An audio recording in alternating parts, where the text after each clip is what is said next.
All right, welcome everyone. I'd like to call to order the Board of Directors meeting for Tuesday, September 13th. And with that, we'll start a roll call. Holly? President Scott here. Present. Vice President Deborah Canaro. Present. Secretary Treasurer Dennis Coleman. Present. Director Mike Duran. Present. Director William T. Present. Thank you. All are present. At this time, I'd like to ask our Secretary Treasurer Dennis Coleman to lead us in the Pledge of Allegiance. Everyone ready? I pledge allegiance to the flag of the United States of America and to the republic for which it stands, one nation, under God, indivisible, liberty and justice for all. Thank you, sir. Okay, a good way to start off the meeting is we're going to go to item number 1.3, which is September employee anniversary. With that, I'll pass it to our general manager, Ms. Marshall. Yes, and Scott, I saw him out in the operation, so he is he's busy in the moment, so he's not able to come in. But again, with 32 only 32 years, he trails Tino, I think, by a month or two. So he's the second most senior individual here, and just so very knowledgeable. And of course, he would be perfect for the presentation today, since he is our biosolids master.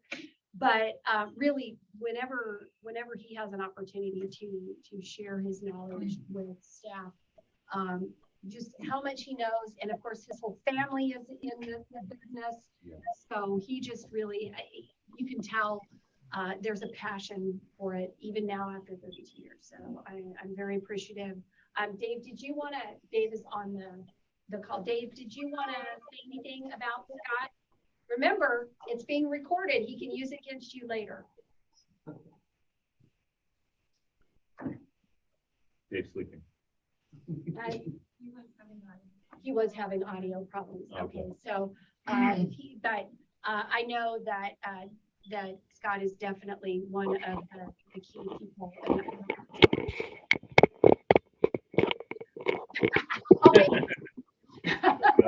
About Dave or Scott? No, about Scott. Scott is just one of those one-of-a-kind guys. He's been around. He's got a sense of humor. You better be careful. Nope, here he is. Now we got to be careful. There he is. Perfect timing. Perfect timing. I was just saying how wonderful you are. How wonderful you are, and how you're a key I know. You know. So I was just telling him, because he drives the older golf cart that's got the shark fin on it, and I told him he should put a speaker and play the Jaws theme every time he drives up. Yeah. Because it suits him. Grandpa Shark. Yeah. I just, when he does eventually retire, his the joy and just sense of humor and energy that he brings will definitely be missed. But he's not retiring for another 18 months or so. So we'll have him for a bit longer. Awesome. And then I'd like to pass around the board for questions or comments. I'll start with Vice President Deborah Canaro. Well, Scott, thank you. Thank you for all your hard work and your leadership and your dedication. And I do hear when we come to your luncheons, I do hear the nice humor you have and how you keep the party going in a positive way. Yes, so thank you. Thank you. No problem. It's been fun. And still is fun, I guess. Good. Not changed. Director Duran, questions? Thank you, President. Scott, thank you for the 32 years from the entire board, myself. It's, been quite a asset to this, to our district, and thank you very much for your professionalism and the energy and knowledge that you brought forth. Thank you. Director Teague. He knows, he and I go back a long way. It's Scott's always been the number one guy as far as waste and the biosolids concerned. And but it's been the one thing that about Scott is family. They're all wastewater people. So his dad used to be the superintendent of the Palm Springs plant, and he and I used to have lunch together real often and compare compare those. And I want you guys to grow up. And I just, you've outlasted me. I only made it 30 years. And you're here 32. Anyway, Scott, thanks so much for what you've done. Treasurer Coleman. Thank you. 32 years in one place. Wow. That's my life. Oh my God. Good for you. Good for us. Gonna follow in this guy's footsteps. So when you retire, you're gonna come join the board. I'd have to move to India. You have 18 months. I told him that, Pushing me out in 18 months. I did tease him. I said, I don't think there's a whole lot of salvage value left in that shark. So, Yeah. we might paint it gold like the old proverbial gold watch. No, give it. Or actually get him another one. No. But, yeah, no, I mean, we I have. other finally got a building for an office now, so I Yeah. might keep me here another couple of years. Aw. Well, thank you. Appreciate it. Hey, Scott, you've always been straight shooting from the hip. I appreciate that. Your demeanor, your attitude. I have to apologize because I told you I was gonna come out in the field with you one day and I still haven't. And so in front of everyone on the board, we're gonna set that up. All right, I'll be you have me change trash cans, whatever. I'll be out there with you soon. But the one thing is I've been thinking in my head, I'm like, how do we keep Scott? All right, we convert one of these ponds into a fishing pond, have Scott a little bass boat out there, and on his break, he just fishes. We got the boat. See? We just need to fish. Now we just need to find- I think we're onto something, so. And I have told them it is catch and release. I want nothing that they catch out there. No, Scott, thank you so much. We appreciate everything you do, and hopefully you're with us longer than 18 months. Thank you. All right, now we're gonna move on from one of our longest to one of the newest, and I'll pass it back to our general manager, Ms. Marshall. So I can't believe it's been a year. See you, Yeah, Scott. I Thank you. swear Scott. that was like yesterday. When I saw that, I was like, wait a second, it's been a year. I don't know when that happened. So Carlos joined us this time last year, and like I said, I remembered that, and it seemed like it was like a moment ago. That just tells you how quickly it passes. But again, just another really good key player in the collection system crew, and just jumped in, immediately started familiarizing himself with everything that he needed to do, and just fit right in, and it was seamless. So it really, that's why I think it seems like it was just yesterday, is because it's been so seamless. And that crew, because I don't get to interact with them as much as the people that are walking around here, I really miss an opportunity to see their growth. But everything that I hear from Ron is just glowing about Carlos and the team and everything that's going on there. But I will turn it over to Ron to say what he would like to talk about Carlos. I think you summarized it very well. The time has went by fast. I think the crew is really starting to work really well together. They're learning each other's personalities and doing all that stuff. We got a newer guy on the crew now, Diego. So, there's still some working actions, getting all that all wrapped up. But Carlos has been around. He works hard. He just wants to do what's right and get the job done. So he's kind of quiet. And once in a while, you got to ask him a question, and he'll start sharing with you. But other than that, he's a good one. Thank you. All right, now we're gonna put you on the hot seat, board of directors. So I'll start with Secretary Treasurer Coleman. Oh. I I gotta know. throw it around sometimes. Well, congratulations on your first year. Thank you. You just saw what a guy who's been here 32 years went through. He continued ripping, but no, that's good. You're no longer the new guy. Feels good to get out from underneath that. Huh? Well, congratulations, and continue with the good work, and we'll take you as long as you want to be here. Appreciate it. Just keep working out, man. Awesome, thank you. No, thank you. Thank you, sir. Director Teague. Yeah, Carlos, what specifically are they training you for out there? Right now, I'm doing the passenger role. So traffic control, getting the Vector set up, communicating with the operator, letting them know where our next setup's gonna be. Great. Will you kind of concentrate a little bit on the video. But, yeah, as I mentioned before, it's, you know, with the hot weather and with the cold weather, it's better be inside that truck than it's out there down next to a manhole. But anyway, it's nice to have you on board. You'll enjoy it. Yes, sir. Director Duran. Thank you, President Sears. Carlos, thank you very much for making Valley Sanitary District your place of employment. Thank you for the 1 year that you put in. Just first word of advice, you got 31 years more to catch up with. Scott, so yeah, hang in there, you know. So, But thank you very much for your professionalism. You're welcome. Thank you for giving me the opportunity. Vice President Canaro. Well, Carlos, I see that smile on your face and that means a lot. You're sitting there very comfortable and that we thank you for being part of our family. And it's exciting to hear how everyone is learning from each other and working together. And it's a work in progress. I mean, every day is a different day. So, but to have that smile on your face and be ready to challenge it, that says a lot. Thank you. Thank you, man. Carlos, 1 year.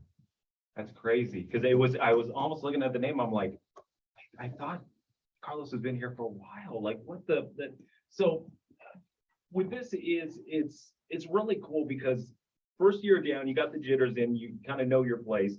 Don't be complacent, grow. If you want to be the supervisor, if you want to be whatever you want to do, if you want to be, 10 years, 15 years, whatever, the general manager, set your goals and let the board help you with it. Just be vocal, talk to your managers, see how we could do, because our goal as board of directors is to keep our staff.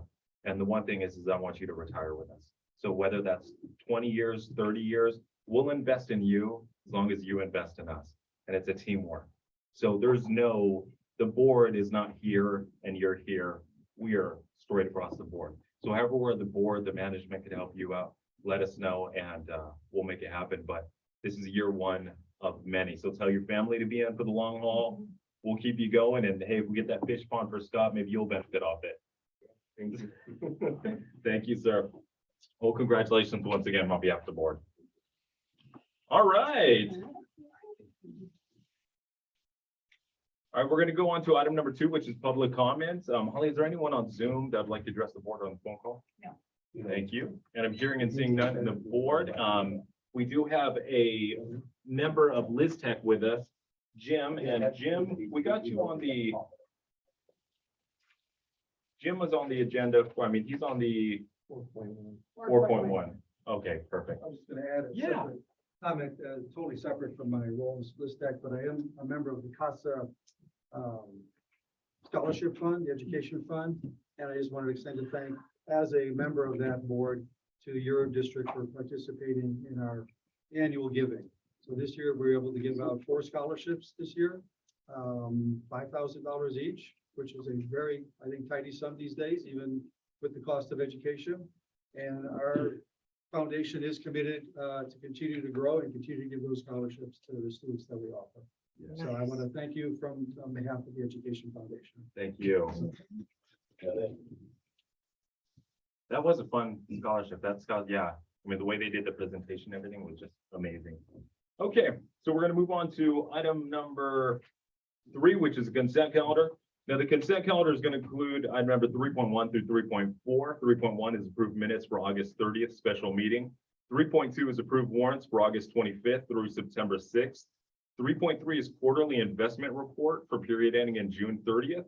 And 3.4 is cancellation of the regular community engagement committee meeting on Tuesday, September 20th.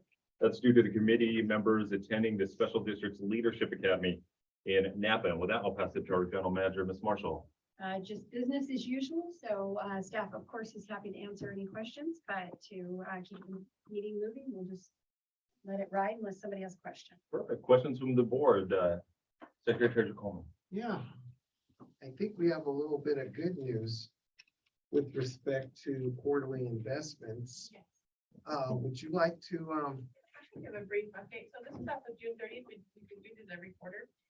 So right now, I am only showing the CalTrust and the late. Starting next quarter, we'll also include the Bank of America because we're trying to get those statements in. The market did level out a little bit. CalTrust was still a little bit, in the negative, but not as bad as it has been in the past. And late though, because the interest has gone up, we did, last quarter about $63,000 more than we had in the past. That was really, really great, good performance, but, just being cautiously optimistic because today the NASDAQ was not so good, so. we'll see. That's good for us though.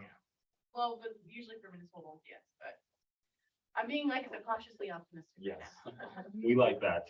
You are. But it looked like on your report, it showed that we had, what was it, 75 basis points in terms of the interest? Yes, which is much higher from the 32 that was in the past, and then as of December, it was only at 0.23. So that also has to do because Fed's increasing the interest rate. Yes, and looking up the quarter to date on the late yield for this next quarter, we're at 1.21. So it's, I mean, it's good news in It is. terms of the flexibility and how LAIF operates on the short term. So finally, A little bit of relief. Yes. It's looking good. It's looking on the up. can't remember last time LAIF was over. Yeah. Well, thank you. I appreciate that. Thank you, sir. Director T, questions, comments? No questions or comments. Thank you. Director Durant? I did have one, but I think it's been corrected. No, I have no questions and no comments. Thank you. sir. Vice President Canaro? I have none, thank you. Thank you. And none on my end. So with that, I'll ask for a motion. So moved. Motion second. Second, yeah. And when you're ready, roll call, please. Director Teague. Aye. Director Duran. Aye. Secretary Treasurer Coleman. Aye. Vice President Canaro. Aye. President Seer. Aye, motion passes. Okay, we're gonna move on to item 4.1, which is the presentation by Liz Tech, Potential Biosolids Management Project, and that's gonna be presented by Jim Dunbar. First, I'll pass it to our general manager to give a more formal introduction. Yes, so Jim and I know each other for a few years, back to my days up in the Bay Area, and my participation in the consortium. Back then it was BAB2E, Bay Area Biosolids to Energy, and then they dropped the to energy and it just became Bay Area Biosolids, yeah. But really what it was looking at how to address the biosolids issue. Many of the landfills that were in the area were closing down. Only one agency up there had been grandfathered in for incineration of biosolids. So everyone else had been using it as ground cover at landfills. And so, and because they have a different weather up there, a lot of times it's very heavy and wet. So it's very expensive to haul it. Because most of the agencies don't have the ability to spread it out and let it dry, or it rains a lot up there. So just really not a good mix for letting sort of nature deal with it. So they created this consortium to talk about how they could deal with biosolids. Because it was like, we see the road ending soon and we're going to have to do something. And so 3 of the agencies were looking at pilot programs. And one of them was in the Stanford area.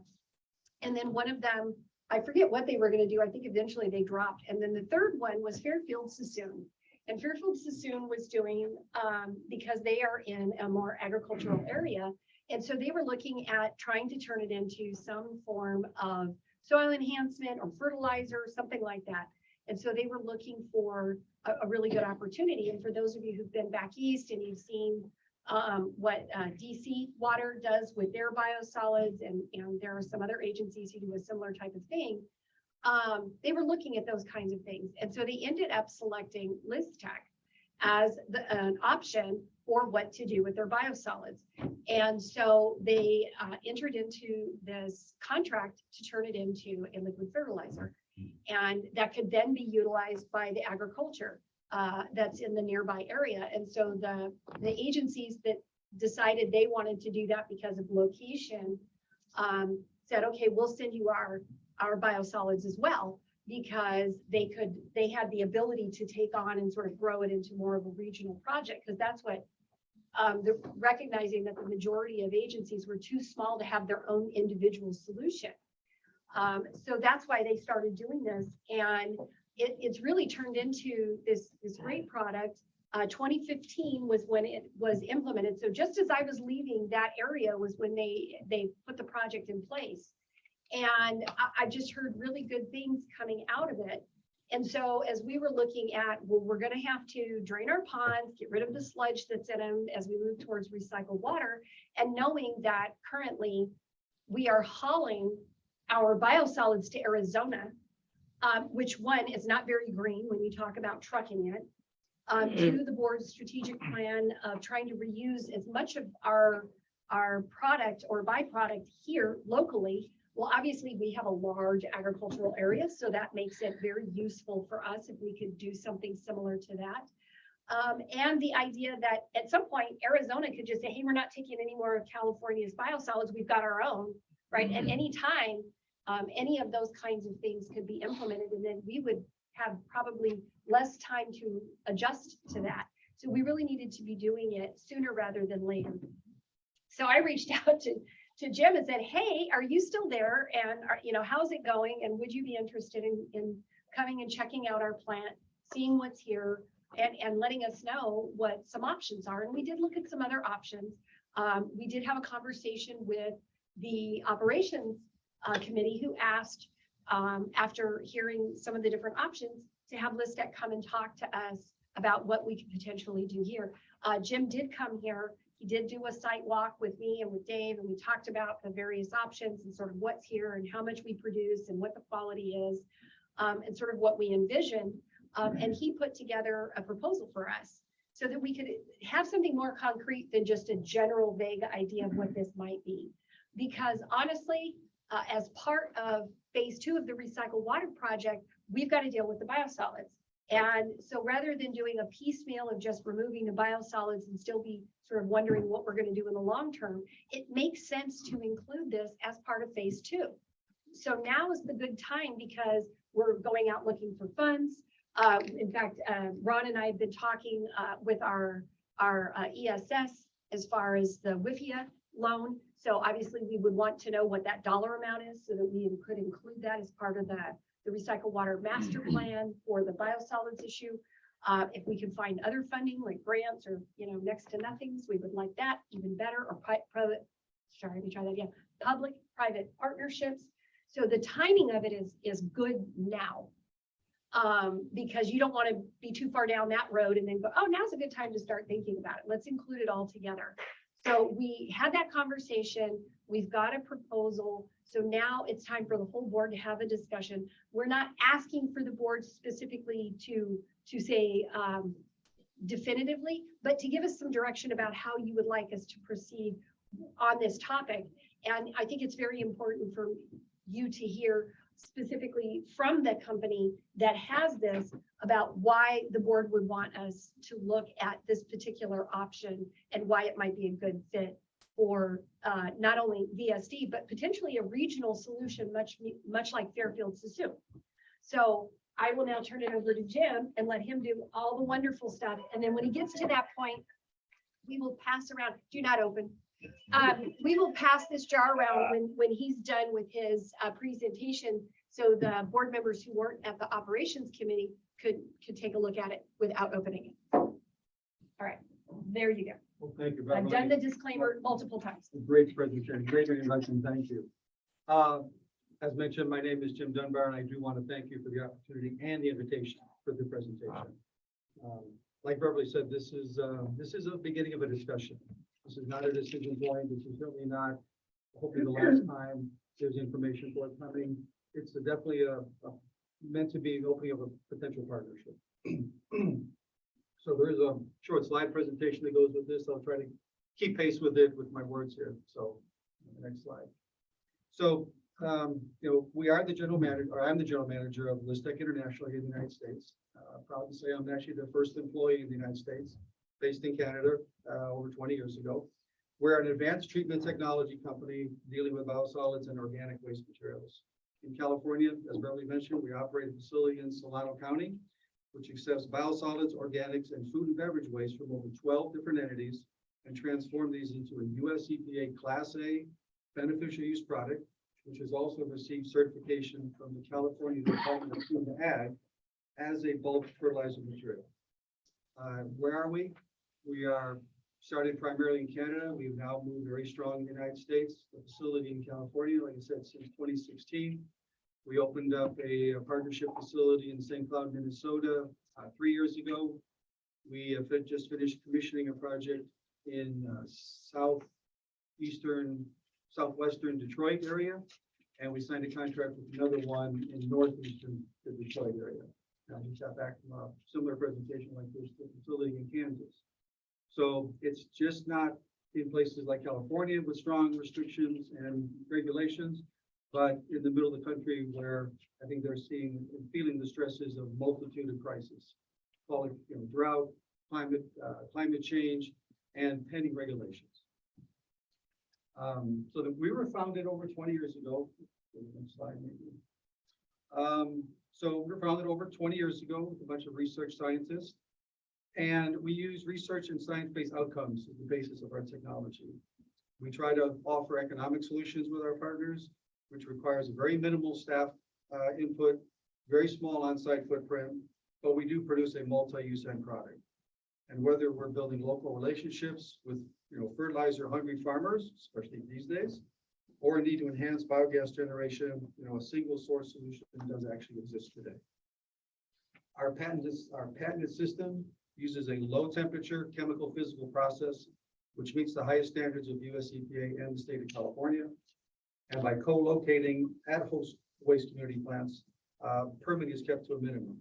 In Fairfield plant, we were able to go through CEQA in about 5 months, which is actually pretty remarkable. Sidebar, the landfill I worked at, it took them 10 years to go through CEQA. So a little different environment, but the fact that it's a wastewater plant is acting as kind of the lead agency makes things a little more streamlined. And please feel free to ask anything during the conversation.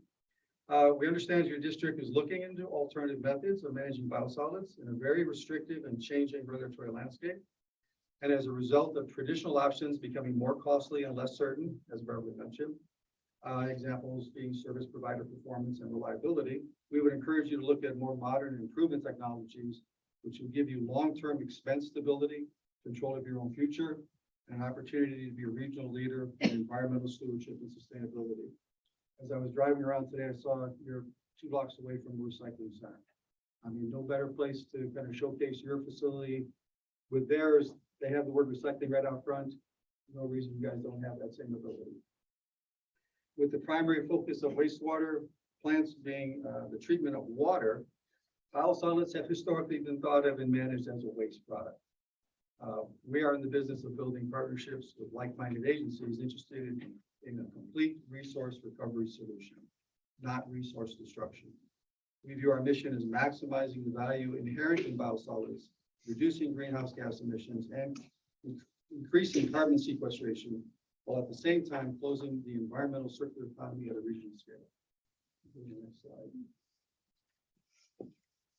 So some of the facilities that we have, not only in Fairfield, we also have a project in Goleta that was started with a project. We got a grant from the California Energy Commission to focus on how organics could be converted into electricity. That has further developed into something more traditional in our wheelhouse of taking biosolids, sending them through our technology, and at a full-scale wastewater plant, turning it into additional biogas. As I mentioned before, we have one of the largest facilities in California for dealing with biosolids. There's very few in the state to match our technology and performance. For example, the Fairfield facility can do 150,000 wet tons a year. And that is meant to be a regional facility. So it does upscale very easy from small plants. At Goleta, they do roughly, I think it's 5,000 wet tons a year. And Goleta would be similar in size to what our plant would Exactly. do. So, but if we went regional, it could be potentially up toward the Fairfield size. Yeah, very scalable anywhere between those. So, so with that, I'll continue through the slides. So this is where we're kind of currently located in California. You can see that really the high density of facilities in the Bay Area that we service. That has come almost at a regular pace of about 2 or 3 agencies per year have signed up with us. And I like to think, the term I use internally, it's either a crisis of want or a crisis of need. And so what I mean by that is a crisis of want to where agencies, and I'll call out San Francisco as being one of them, definitely looking to move towards green technology, definitely looking towards a Class A solution. They're kind of tired of the old way of doing stuff. And the crisis of need is where we'll get a call from somebody that says, my landfill just cut me off. What can you do to help me?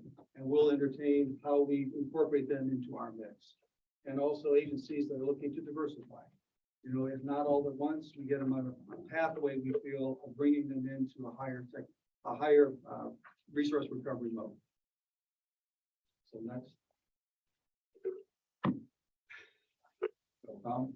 So out of our technology, we end up basically with three primary outputs. One is our standby Lift to Grow, and that is a trademark name for the company in the United States. And it is a very nutrient-rich, organic, not certified organic, but an organic rich material that is also received, like I said, CDFA registration as a fertilizer. What's interesting about that is where certain counties may have restrictions on the use of biosolids, that registration gives us a pass on that. So basically, where counties, Solano being a primary example, has seasonal restrictions on the use of biosolids for land application, we're allowed a full year's program. So we're not restricted in any way, shape, or form. We do work with the counties so that they understand we're not jumping over them. We're going through them, understand what our program is, what our benefits are, and then they understand that we're basically adhering to more of a commercial fertilizer program, not a biosolids program. And the traditional nitrogen, phosphorus, potassium levels that are guaranteed with that performance of being a CDFA product. Secondary, there's a listomized product that we call, which is effectively like Listergrow, but instead of the material leaving the site, it's kept at the wastewater plant and refed through anaerobic digestion. And as I'm sure you're aware, your digesters produce gas just by the normal biological breakdown of organic matter. This improves that and increases it. Now, the way it does that, since most digesters only work at about 55, 60% efficiency, the bugs in there are eating the easiest stuff they get to. And due to limited retention time in a digester, the harder stuff gets passed out. That is the same everywhere that digesters work. By lysing the material through our technology and feeding it back, we have now made the harder organic matter that couldn't be processed the first time, we feed it through again, and it becomes much more readily available for biological activity. So you have a lot more growth of the bacteria in the digesters. Not only does it increase overall, it increases the efficiency rate, but also brings back more organic matter into the digester to get biogas. So the project in Goleta is an example of this, where we've been basically feeding all of their TWAs, all of their treated waste activated sludge through their system and back in the digesters. And we're seeing 20, 25% growth in biogas production.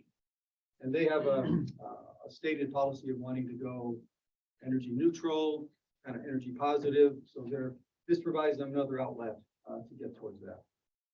And the last component of our technology, we provide something called listed carb.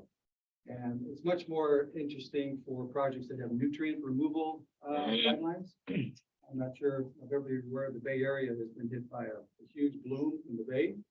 And the water board is basically going to be putting the hammer down, stop, all what you want. They want to see something happen. East Bay Mud is gonna get hit hard. Most of them are. Again, a little sidebar, the agencies in the Bay Area have been dealing with nutrient discussions with the water board for 10 years. And the water board has basically said, enough talking, we want to see some action. And so our host agency, Fairfield, we now think we can take some of their digestate, take it off of the stream, send it directly into our fertilizer production, and reduce overall nutrients by about 30%.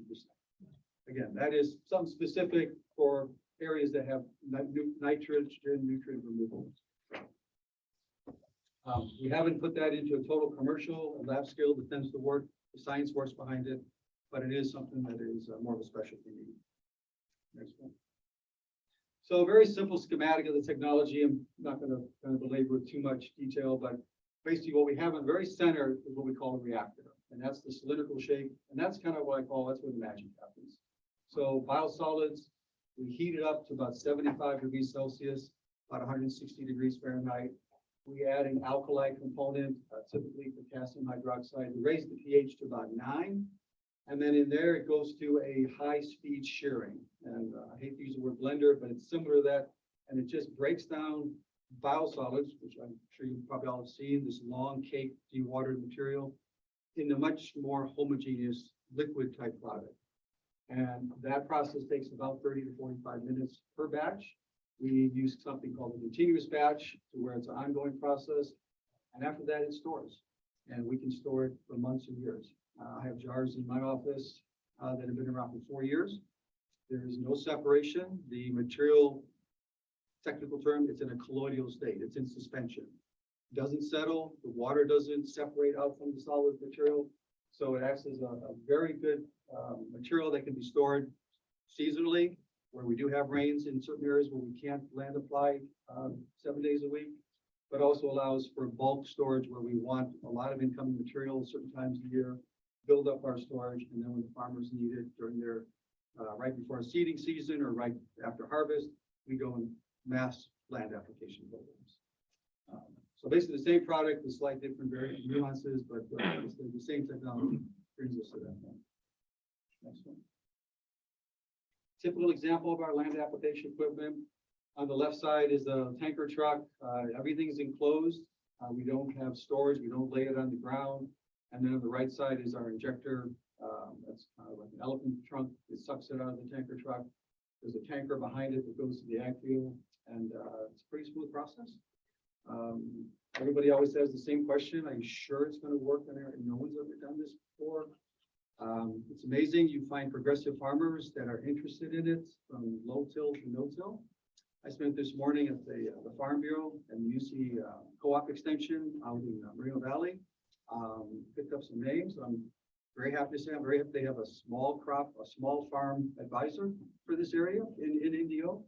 So I'm very pleased that I think getting rid of or moving product to commercial level is not going to be much of a challenge for us. We have people that are well versed in doing this for the last 5 years. So, and the benefit is we have actually some proof in California with crop studies we're doing with UC Davis that is not on a wing and a prayer. We have actual some documentation that farmers like to see that yes, it will increase yield. It does improve organic health for the soil. It can bring the depleted soils back to a state without having to use chemical and synthetic fertilizer. Sir. What are the limitations for its use? Limitations? Because it's a Class A product, there actually are no regulatory limitations. The limitations are one of self-restriction. Yeah, So- I'm thinking of the types of crops, for example. Well, again, it's Like legal. for food products. It's legal for food crops. Really? But however, there's a lot of food industries that have a hesitancy of using it for the obvious reason it's made from human waste. And some of you may remember years ago, the E. coli outbreak in the Salinas Valley area that was originally blamed and using recycled water, totally dispelled. People still remember the stigma that came with it. So currently, we only use it on low-value crops, sunflowers, safflowers for vegetable oil, hay, wheat, alfalfa, clover for dairy cattle grazing. But we also like to use it for orchard starters. So before a new orchard goes in, we kind of prime the soil. So those first years or two, there's a lot of good growth in rootstock and to help the farmers. But it can be used on any crop. In Canada, the biggest crop that we have up there is corn for silage. There the growth and the yield are very strong.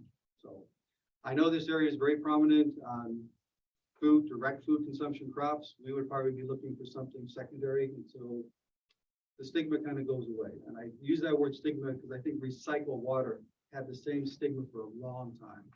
People didn't want to use it until there's a drought. And then it's like, oh, recycled water is okay. Yeah, I think I do want some. So I think we're trailing on the biosolids end, but I think history and the future will bring us to a much. Well, in certain counties have had that directed toward human, but there must be 100 square miles of alfalfa. Yeah, exactly. We're not. So this might be the right location. I don't think we're hurting for cropland. And again, we will work with UC Riverside and their ag department. They've got a very strong program there. They actually have a U.S. Department of Ag office on the campus there that I'm familiar with. And we would look to them as well for doing studies and stuff like that. Farmers like to do those. Really is. I don't know, no, I don't think anyone ever thought this was ever gonna happen. It's taken time. I mean, it's a acceptance curve. Yeah. You know, wastewater plants are in it for the long haul. You have life cycles of your buildings, 30, 40, 50 years. So it's like, if it's working, you know, don't fix it till you break it. Wait till it's broken and then fix it. So, you know, people are hesitant to try too many new things because I'm not really gonna do it on my watch. I can wait a little bit. But if we had a partnership, your company would do the marketing? Oh, we take care of the whole back end. You do. Exactly. You wanna Pass that on so people can see. Yeah, don't Product. touch that. Yeah, don't open that. Don't drink it, don't eat it. So Your Lispro application is injected, if I read, it is into the subsurface soil, injected. and it's not Not laid over. on the surface, it's not this thin. Farmers will tell you, the scientists will tell you that by disking the soil, you actually lose nutrients that way, and which is why no-till and low-till is becoming more prominent now.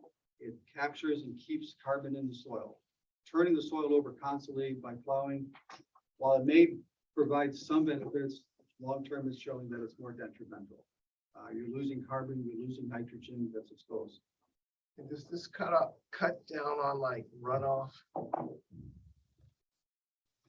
And the Well- reason I bring up runoff is because the way some of the fertilizers affected the salton sea in terms of, Right, being subsurface injected and liquid, our product tends to be absorbed into the dry soil.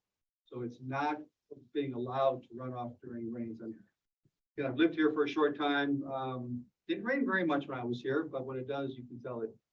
Things, that's why you have huge storm channels here for a reason. Not Do you because have of a lot. a shot of the actual application? I don't, well, when we saw this before, as that information that you supplied, that you actually showed applying and you know, disking the soil and injecting the, I have video I can certainly forward to Beverly and she can make that available. that would help. That's very specific, so I'll make sure I get that to you. Sure. One question on the listimize. So you have the biogas production 20% increase. I mean, is that something that Anna, for you, as our science genius, did that say anything? Did that, I mean, could we utilize that? We could by taking the product and putting it into the digester, but we're still gonna have the biosolids end results that Okay. we're still gonna have to take care of. Yeah. So going that route kind of negates Okay. this conversation. Yeah.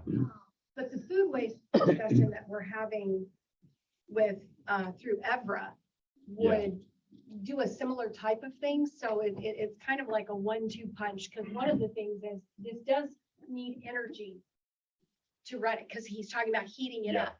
So by using food waste to increase the gas production through the digester, that could also be used to then help fuel Yeah. this program. Yeah. So they can still work together. They're not mutually exclusive Yeah. by any stretch. The other thing that we talked about was what kind of boilers do you put in? Do you put in natural gas? Do you put in electric? Well, Yeah. you know, we've got this free thing over us. So we could potentially look at something that is using electricity and then putting in solar to operate it. So there's still, that's why there's still lots of decision points, but Yeah. the benefit of it is really reusing everything. It's, we don't want it Yeah. to leave here except in a usable. Well, I think that was, Jim, when I talked to you at the conference, I think that was one thing. It was like the idea of going from, backup on backup on backup, and utilizing every system interchange. So just seeing some of these ideas is, forward thinking as, okay, what can we use this gas for? What can that power? What can it power this? And for a backup on a backup on a backup and utilize everything out of this plant, where I think that or would be a really cool general direction. Yeah, comment about the digesters on the mass balance. You're right, there is gonna be more gas. Overall, there's are less total solids. Solids have to be converted into something. So when you do break them down, they form gas on liquid. So Yeah. every pound or ton that could be converted to gas is one less ton that leaves the site. But it still resides on the site until it's used as in a gas form. So there is a mass balance overall benefit if you go that route. Next slide. So a little bit more, we just talked about this, improves the digestion efficiency. And it's strictly, you know, this is strictly kind of on a as needed basis. It's not something that has to be put in. It can be put in later down the line. Instead of Fairfield, we're looking at putting in, we've been there 5 years. We now have a program that they want to see us fulfill, both from gas production, and they need to stop as much liquid as they can from the material move standpoint. So, but it is a very interesting program. There is a study coming out from the California Energy Commission of our project. Once they get it published, we'll make that available to you all. It just takes them apparently a long time to publish a document. So, but we do have small studies that we're doing at the leader. Next slide. So partnerships, this is what we build on. This is what ListTech was originally built on, is forming partnerships. And that partnership can be one of where the point about if we go with the discussion of having a facility at this location, and the sanitary district would like to own and operate it, where there's many methods of getting there. But in all cases, we would be taking care of the back end material. And that's just something very important for us, from not only a branding recognition, but also the ability to relieve that burden from the sanitary district, which is not just traditionally the business of dealing with agricultural. But we do make partnerships to make sure that the farmers are brought into the mix so that you all know who we're dealing with. We want to make sure that there's a recognition of where the material is coming from. And it does kind of bring everybody to the table that this is good for everybody. And the more that the farmers see the benefits from it, the more they're going to want to continue the program. So, but these are some of the, I would call the shared goals that we believe in. Maybe being presumptuous in providing some on your side, but I think we've covered quite a bit of the issues that we've talked about in the past, in our first discussion with Beverly and staff. So, of course, you can add any other ones that you feel are important. They're all important to us. So, next one. So what does a partnership look like? I said we have options. We either do design, build, transfer. We do design, build, own. We do design, build, operate. Given this facility, I think what I've seen, we certainly look for a design, build, transfer, and then we can actually provide remote monitoring. Our systems, they can be run from Canada. They can diagnose things over the internet. It's integrated. We put firewalls in between your system and our system so that we're not treadmilling or trespassing into your internal system at all, and that's for cybersecurity reasons. But there are data points that get transferred in a kind of third-party venue, so there's protection on both sides. But again, we're open to any form of business arrangement that makes sense. All I know is if you do sign with ListTech, we're not going away. We stay involved. We come out on an annual basis, even if it's a transfer facility. We audit. We want to make sure that you're keeping up with the technology. If there's SCADA improvements that need to be made, there's training. That's what we're here for. So, but like I said, we also provide that end product marketing and land application, and we try to work with local vendors as much as possible. I know in my time down here in the valley, sometimes it's hard to find local. I think that's gotten better over the decades, to where there's a lot more service providers in the area. Certainly in the agricultural market, we don't think there's going to be any problem in finding end-use materials. So, and then again, if there are engineers or local consultants that need to be brought in, we typically work with the bigger firms as well. So, next. So our goal also is to use as much existing assets as possible. I think everywhere we go, we find that there's buildings that have space that hasn't been utilized, or things have changed in the 10 or 20 years since they were built. It also reduces the need for permitting of having to put new construction in, especially the CEQA. CEQA doesn't like to see new construction a lot. They're just always very afraid of what that means from a growth standpoint. We also have templates that we've been very successful with at Fairfield. We like to work as a single project team. If this progresses to that point with your team, to where basically we integrate ourselves into the discussion and the technical review process. And if once a decision point gets made, typically we can be up and running in less than 24 months. So, I mean, there's time from fabricating material. That includes the permitting time as well. We can do things concurrently. It's usually a pretty simple process. Next one.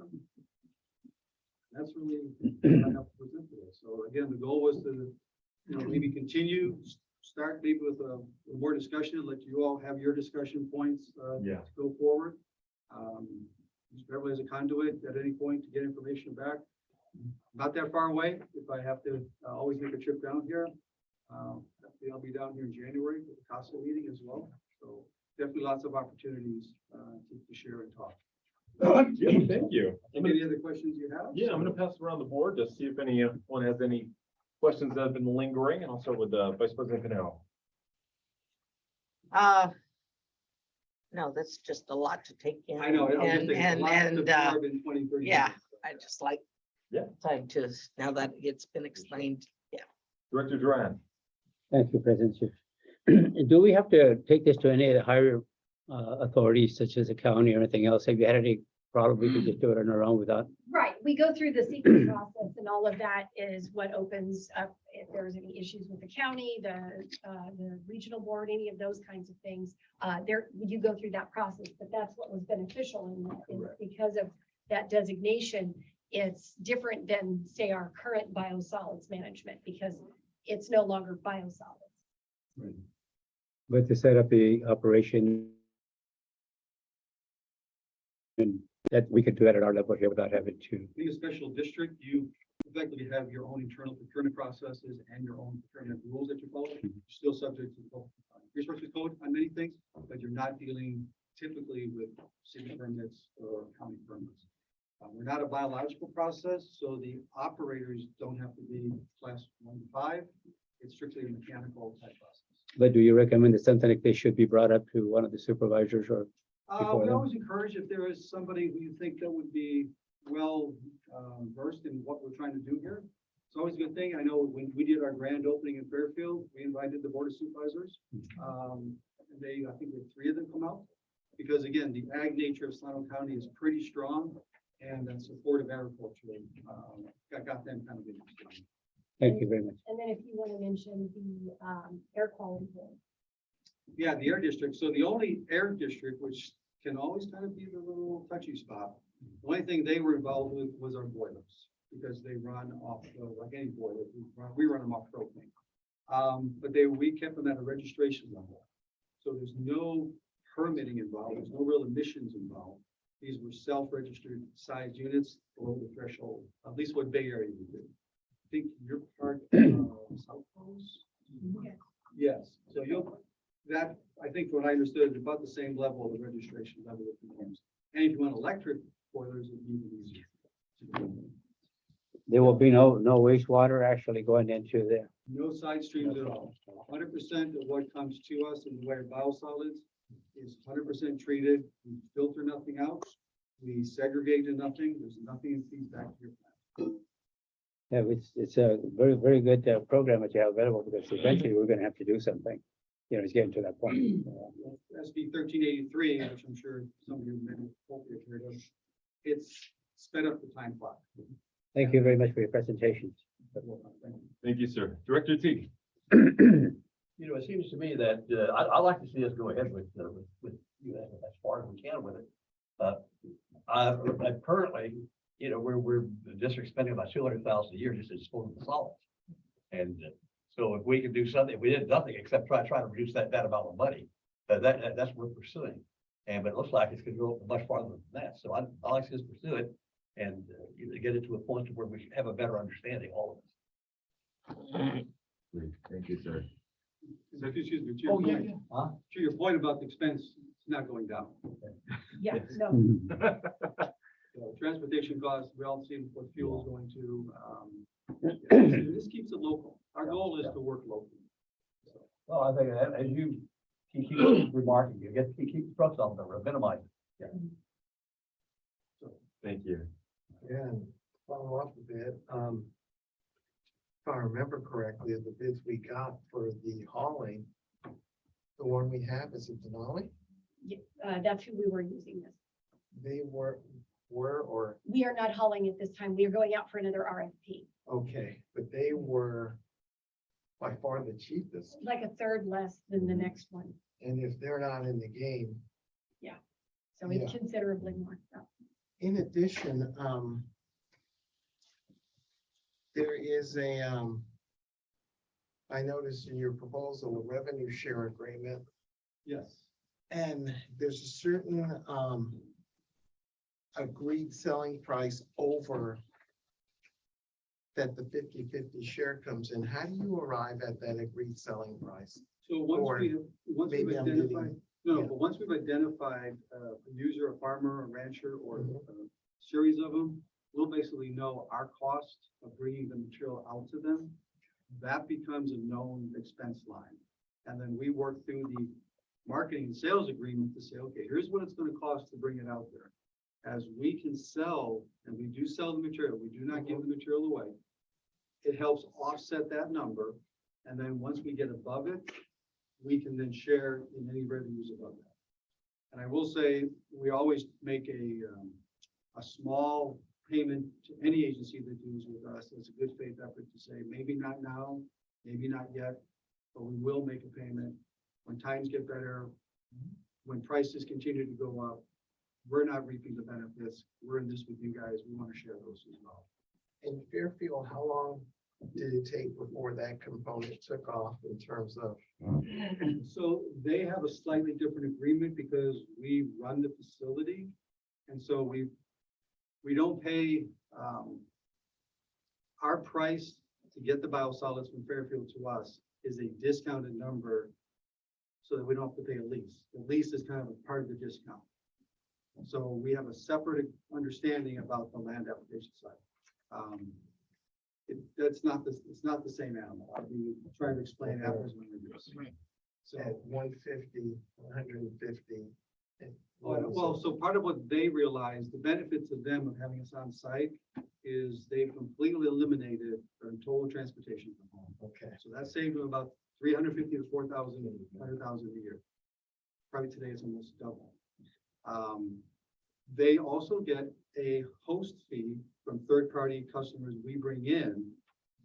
Royalty, call it what you get the term, it's a little bit of a pass-through we send back to them for the partnership of allowing us to be on site. So over time, their math would say at some point, not only do they cover the cost, the kind of an increased cost of sending it to us, but they've now eliminated the trucking, eliminated their landfill fee, and they get some revenues, shared revenues from third-party partners. And we could work with that with some of the local wastewater who have to transport their stuff somewhere and. Open discussion, exactly. Right. So someone like City of Coachella right here, the likelihood that they could install a system effectively, efficiently, cost effectively, everything for their size would probably not pencil out, Mhm. but we could incrementally take it on with what we would be doing. And it would increase the amount of available product without having to upsize necessarily the system. Now, if we were to talk to BWD, and they wanted to bring it to us, Don't say no yet, don't. but if we did, that might be much larger, but we would build this in a way that you could add on to it. So it wouldn't be limited and it could never grow. Hold on. To follow on, Fairfield only at maximum build out represents only 10 to 15% of the capacity. They are not a major player. Yeah. So the challenge they have is they have so many multiple plants, they've got to truck it around anyway. So Right. they wouldn't want to build 5 of these. They either build one themselves or ship it to somebody else. And that's Yeah. my worry. They go, If we- oh, great idea. We should do this ourselves. With water, absolutely, it's, they're pretty stingy about, sharing anything with anybody, so. I was there for a while. Okay. But we won't have to, and that's why, we've got land where currently we are using for biosolids, which we would convert to this. So it's not like the footprint would grow, it would just be switching the current footprint for a different footprint. Yeah, because I saw it was a small footprint. That moves over. You've worked with UC Davis Yes, on crop trial. on crop and you'll work with provided this went through here with UC Riverside? So not directly, but I've been in talks with them and the USDA components on site there. There's a national academic group, W4170. We held our meeting there this last summer and I got introduced to some people. They've got a very good program. And we would look at somebody local like that to do the same trials that we'd like to promote, so. Well, thank you. I appreciate this, as we said before, looking to be stewards. But it's a solution to a potential problem, especially with hauling it and hauling this out of state, because the state can turn around and say, no, you take care of your own problems, and then we're scrambling in terms of where we're putting the biosolids in terms of it, and if there's a way to turn it into something usable, i.e. fertilizer, and or helping with biogas productions and a few other things, and saving us money. I had this story to some of my talks 3-4 years ago. Governor Ben Brown gave Year of the Healthy Soil was one of his initiatives. And the talk within our trade was, if he knew how much biosolids, which is water, nutrients, or plant matter, out of state from Southern California, I don't think he would have been very pleased with that. Because not only does the state make it very challenging to keep manufacturing here, but to start taking the driving components of agricultural needs and shipping them to another state just kind of defies logic. But, you know, economics does have a play into it. Not everybody seeks highest and best use. I understand that. But I think the tables are being changed in that regard, where people are saying, we got to stop with some of these traditional practices. Well, the other issue that we have is, Arizona may not say, oh, we don't want it, but they may raise the bar of what we have to meet to send it there. And so that just puts the burden and the cost back on us. So if we can find a way to make this as neutral a cost as possible, and then obviously the energy use and everything, the more that we can do that and keep it local, and as Director Teague mentioned, between here and the border, it is not likely for that agriculture to change much, because there is such a need for it and land is at a premium. So as long as we have that, we likely have users. So we are in where, for example, on the peninsula, Silicon Valley Clean Water went with a different option. They went with the carbon pellets because they don't really have a lot of agriculture aside from like Gilroy. They don't really have a huge agriculture in the area where this would be as useful as, say, where Fairfield is. So they went with a different product. But for us, we're in a prime location, which is why the agriculture use. And the other difference is in Fairfield, they can only use it part of the year. They can't, so they have to store it for part of the year just because of the weather and the growing season. Whereas here, we're kind of 24/7, 365 agriculture in the area. We don't really have downtime per se. They crop rotate, but they don't have necessarily downtime. Something's always being harvested. Right. And so unlike what you saw back in DC, you know, where they, during the winter, they don't use any of it and they just store it because everything's covered in snow. We don't have that. So again, we have a much better ability to apply it all the time and to stabilize it as opposed to having to build it up and then restore it and wait. We have sort of a continuous season here, which also makes it very efficient for us as far as storage. And the potential, thinking big, of going beyond the Coachella Valley into the Imperial Valley. Right. And so anyone and everyone who might be in the area, again, smaller agencies who may not necessarily have either the footprint or the ability because of the size. So one of my past agencies where I sat on the board, we were having this discussion just as I was leaving to move to another location. And they were trying to build something. And I'm like, why? Just truck it over the bridge to Fairfield. Like they're right there and they can take it on and they're about the size of Coachella. It would be a blip. Like Fairfield, it would not be a massive thing for Fairfield to take that on. And I think eventually they got to the same realization that it just didn't make sense to build one. So we would have that same opportunity to build partnerships in the area, should someone be interested in doing so. And perhaps selling fertilizer back down that way as well one day. Yes, Thank you. so How it's- Thank does you. how's the, well, I'm sorry. Oh, no, go ahead, sir. I just wonder, how does price compare, you using the regular fertilizer as opposed to you? So we usually go into a market, and this was, I'll have to speak, a year ago, we typically go in at less than half the price. Okay, Now, fertilizers today have actually gone up 2 or 3 times. yeah, and the other thing is that the moment that farmer realizes that he gets more bales per acre using your fertilizer, and then you'll, That's the hook. The huh? hook is yield. You got them. The hook is yield. Once they Yeah. can see the improvement in yield. Yeah. They're usually sold on. Yeah. Jim, question for you, and give me the short condensed version. So when you toured this plant, did you see anything, we love growth. Did you see, we have the room for growth? Did you see anything? Was there anything that was, red flags, touring the plant, your ideal, if we went with everything, go have fun with it. Do you see, yes, we have what's available, we have the room for growth. What do you vision? Preliminarily, you have one of the best open spaces of property. And you have some plans for growth, but this is a nice thing to slot in. I know you're building another digester. The component of even, if that were to move even ahead of a project like this, you could still have the components, the interlock, the interconnection available at any time. You have space. That's usually, that's not a luxury. Very many wastewater things, I mean, Beverly can speak to the Bay Area.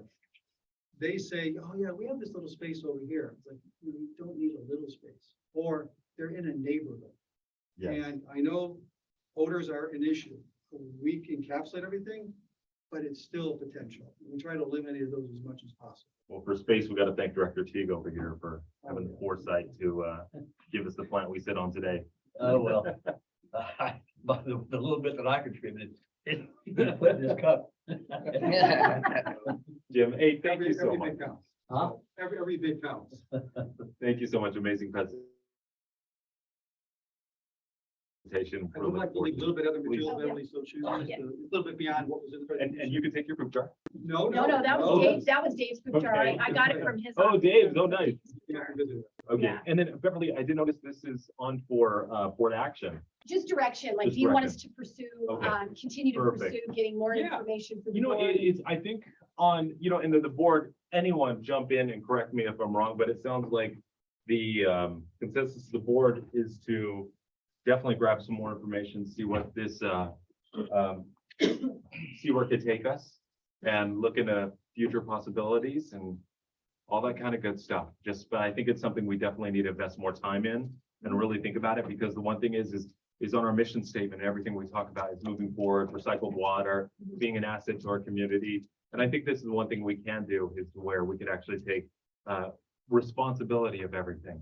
Well, And and then, regional partnerships is another one that's Exactly. on the strategic plan.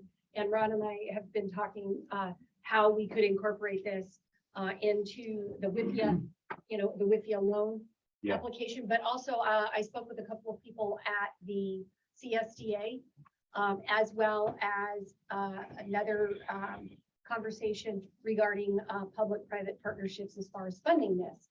So, one of the things would be, worst case scenario is we included in the application for phase 2 with the WIFIA loan, but there's the possibility that some other energy or other types of green energy type of grants or other things might help offset some of the cost of this.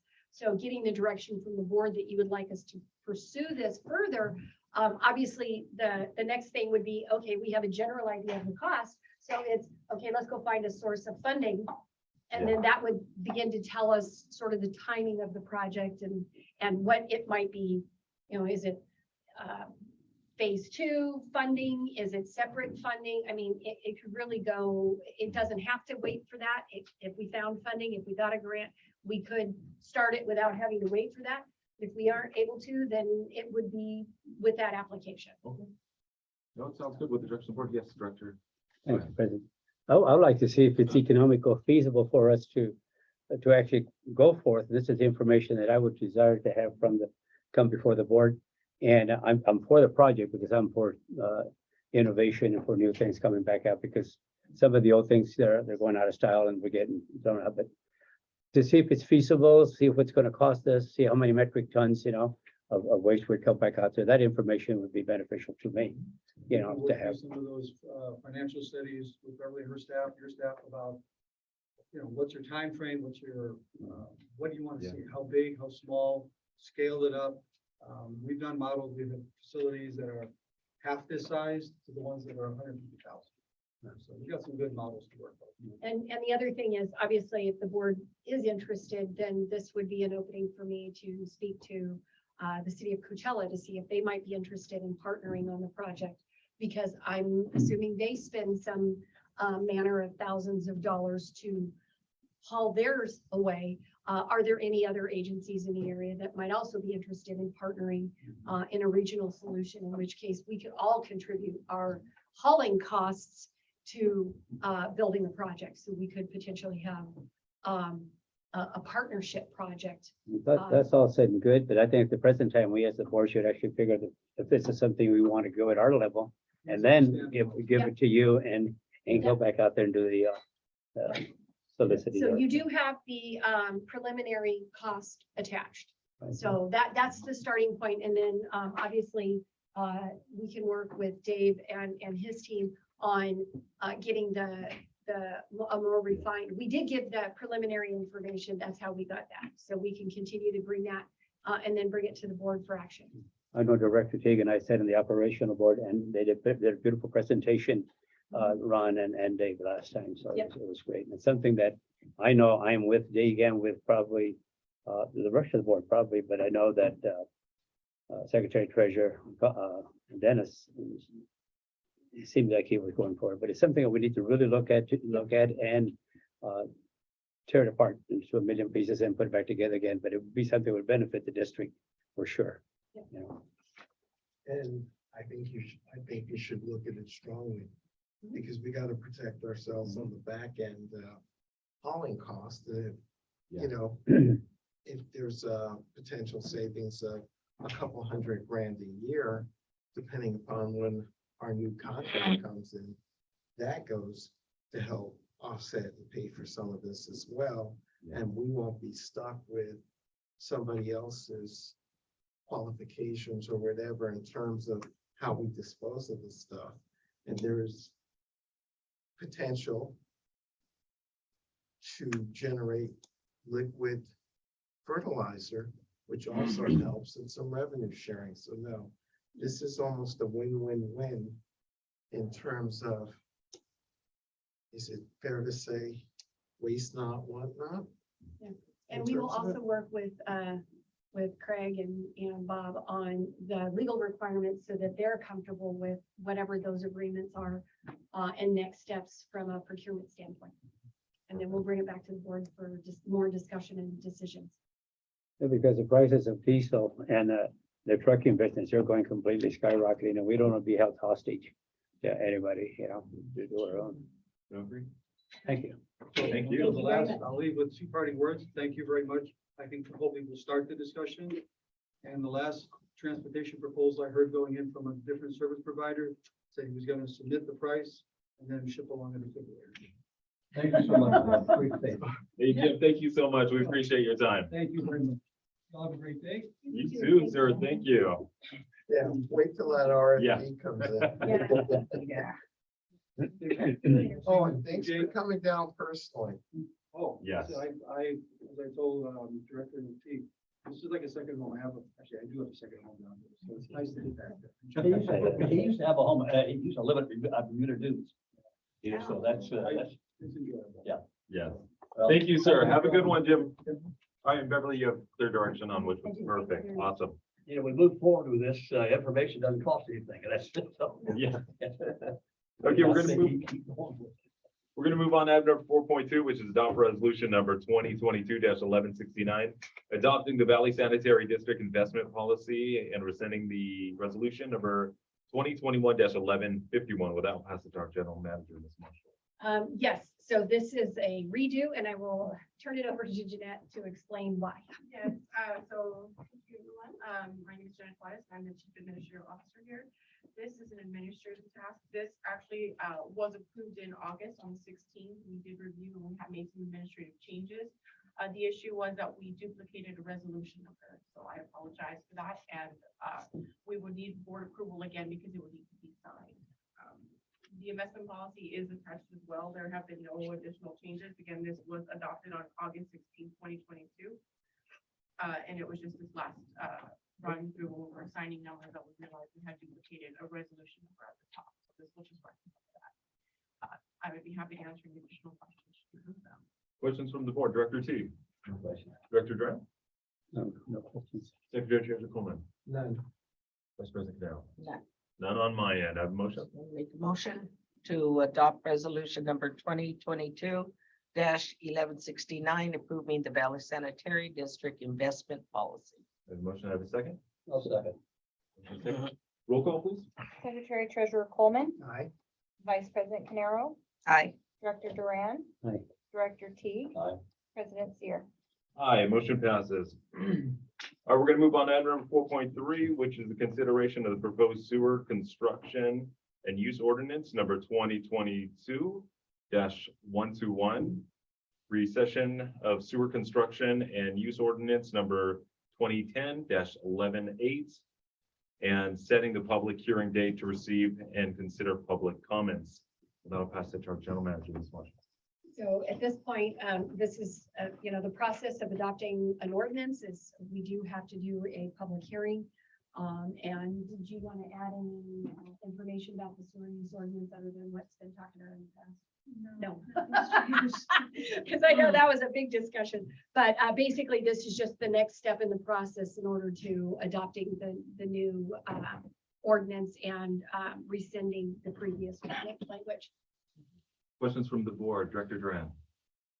This is it for board information. No, it would be directing us to start the process by publishing and going through the public hearing process for an ordinance. It says this board information.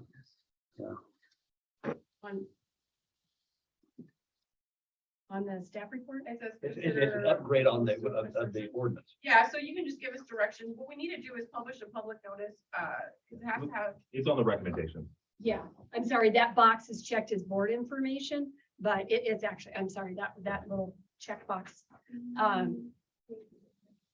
But The public hearing says it's gonna be for the 11th, and the staff report says for September 27th. So we setting it for October 11th or setting it for? yes, so what we would need is direction to set it for public hearing. I apologize. It says September 27th. Is that correct? Is that enough time? yeah, it needs to be Yeah. on the 27th. Okay. So it would be published this week so that we would have the 14 days. Because doesn't it have to be, Craig, doesn't it, I believe, have to be 14 days ahead? 2 weeks, yeah, usually a lot of ordinances are already public hearings, 14 days, but it can vary, so 14 is Yeah. on the high end, it's usually from 10 to 14 days, depending on what the government code says. Yeah. So that we would do it then on the September 27th. That is. Director Duran? Any Nice. other questions? No, I have no more Oh, questions. thank It was that one, I was confused a little bit on that. Thank you.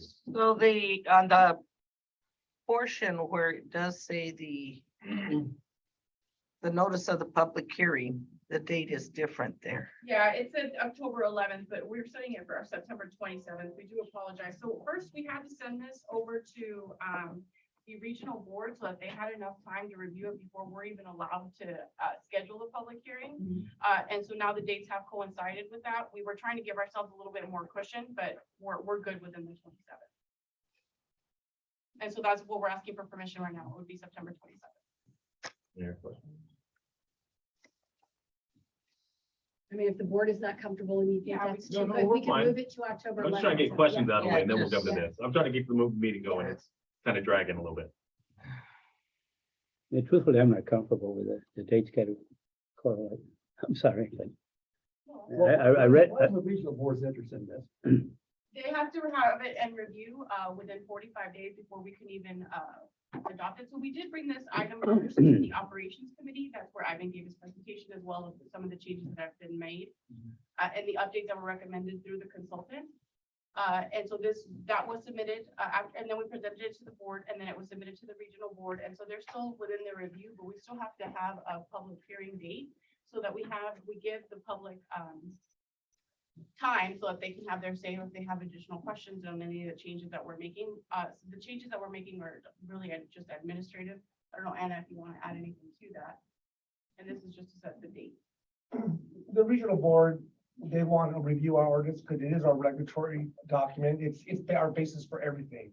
And in there, we reference both US EPA's regulations and the state's regulations. And so they just want to make sure that they have their last chance to review it. It's just more. Yeah, just more power. Yeah, because they want to make sure it's compliant with our permit. I can understand, them, if it had to do with discharge, Right. or with the treatment process. But anyway, okay. It's required. We'll give them the juice, so all right, that's fine. And I'm correct me if I'm wrong, but they're the ones who's requiring us to update things every 10 years. So Yeah. that's part of the reason. They have this rule that says we need to update them every 10 years. It does state within our NPDS permit, Yeah. pre-treatment, the program itself, and the stipulation that we need to review it. Thank you. And when they come and do their inspection, they will look to see if you've done it. And it will be a finding on their inspection if you haven't. Well, for us, it's a recommendation because we're not This should take a while, Yeah. Can you repeat that? it wouldn't be an actual finding, it'd be a recommendation because we're not a fully approved pre-treatment program, but they still want us to maintain compliance by keeping up with updates, because at any point in time, we could become a full program. Interesting. And you guys have enough time to publish the notice of hearing to be in compliance with the notice regulations for the 27th. For this one, Okay. Any other questions from the board? Okay, so I have a motion or recommendation. I guess the recommendation from the board was to set the hearing for September 27th to receive public input on draft ordinance number 2022-1121. So moved. Second. Second. Thank you, sir. And roll call. Secretary Treasurer Coleman, Aye. Vice President Canaro, Aye. Director Teague. Aye. Director Duran, Aye. President Seer. Aye, motion passes. Okay, we're gonna move on to item number 4.4, approve third amendment to the employee agreement with Beverly A. Marshall, General Manager, increasing the general manager's salary to reflect the cost of living adjustment pursuant to section 3 of the agreement. And as someone passes to legal. And I'll jump in real quick here. On this one, Mr. Hargraves and I looked at this item and we recommend that the board just continue this item at this point. There's no issue with the cost of living adjustment. There could be a potential misunderstanding about the merit increase, but it requires the board's discussion in closed session before the board brings us back before an open session. So that's our recommendation, is to continue this item at this time and move on to the next item. Okay. Thank you. And And then, the next item actually goes with this item, so. Because it would codify the wage schedule, so those two sort of, they both would need to be continued. Yeah, is that the next one? Yeah. 4.5. 4.5. Yeah. So we can put this on a closed item for the next following. Yeah, and I think if 4.5, I guess I didn't look at that one hard enough, Marshall, but Yeah, it's just codifying the wage schedule that goes along with the other. other one, yeah. Yep. So then at that point, we want to continue both of them. Yeah. Okay, so pushing this to the closed section on the next meeting, everyone, board directors questions? Well, these items here, I would push these items to open session. Open, and then- okay. and Before that time, we can talk in closed session. Okay. about the items. But we have a closed session item We today. do. Can we, since it is talking about the performance evaluation, discuss this item in We this can do- closed session? Yes, we can. So this will just go to the next meeting as a Open session. open session. item. Okay. We're gonna push item 4.4 and 4.5. We'll move on to item number 5, which is general manager items. 5.1, and then with that, I'll pass it to our general manager, Ms. Marshall. First of all, you have the monthly report for for the month of July. Happy to answer any questions if you have any. Okay. Any questions from the board? Vice President Canaro, I do not. Director Duran, Director Teague, No. Secretary Treasurer Coleman. No, but thank you for providing this information to both us and the public. It shows what we do on a routine basis, which people seem to forget. Exactly. It's a good reminder of what we're doing and accomplishing on our normal day-to-day stuff. So thank you. No questions on me, so we'll go to item number 6, which is a committee report. And we have 2 committees coming up. I did have an item that's I'm not on I'm there. sorry, I'm I sorry. was just waiting to see if there was Oh. anything on that. I apologize. That's okay. I just wanted to give a quick update on the storm that we had, the storm event over the past weekend. So we did have a rain event, which we haven't had one really for about a year, maybe a little longer, where it actually amounted to anything other than just dirtying our cars. So we did have our peak flow of 13.5 MGD, which occurred on Friday, between it's about a 40-minute peak between about 5:23 and 6:13. So that's where it peaked, and then it started going back down after that. Everything operated as it should. We did have Andrew Sorensen was on call. He did have to come in. And there were a couple of things that occurred. One of them was the rain affected our thermocouple on our flare, which they were able to replace on Monday. So that was, it happens. There were a few things that were, they get wet, they don't like it kind of thing. And so they're able to replace the pieces and get everything, all the alarms responded to and everything. So no issues. And then Ron, I'll let you just mention real quickly the lift station. Yeah, we got a couple call outs. One didn't apply to us. It was city storm drain complaint. So we had to do that one. We did get a high water alarm call out on our lift station. He looked at the computer and saw that everything seemed normal, but he decided to do a drive out anyway. Time he got out there, the level was back to normal there. So it's either maybe a high surge of water coming in, was that Barrymore? Or maybe the pump just didn't click on right at the right time. So everything was normal. So we did get some flooding. I don't know if anyone drove around, but there was some flooding on Avenue 48 that turns into a storm drain channel.